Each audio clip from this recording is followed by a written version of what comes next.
திருப்பத்தூர் மாவட்டம் ஜோலார்பேட்டை அருகே காணாமல் போன தனது நாய்க்குட்டியை கண்டுபிடித்து தருமாறு இளைஞர் ஒருவர் காவல் நிலையத்தில் புகார் அளித்தார். அவர் அளித்த புகார் மனுவில் வீட்டில் விளையாடிக் கொண்டிருந்த பப்பி என்ற தனது நாய்க்குட்டி சாலையில் சென்றபோது இருசக்கர வாகனத்தில் வந்த இருவர் திருடி சென்றதாகவும் அதனை மீட்டு தருமாறும் கேட்டுக் கொண்டார். புகாரின் அடிப்படையில் ஜோலார்பேட்டை போலீசார் நாய்க்குட்டியை திருடி சென்ற நபர்களை சிசிடிவி காட்சிகளை வைத்து தேடி வருகின்றனர்.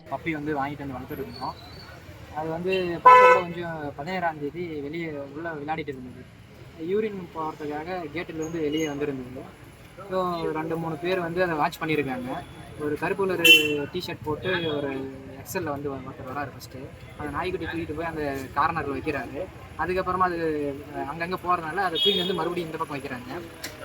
வச்சுட்டு இந்த கம்பத்தில் கட்டுறாங்க.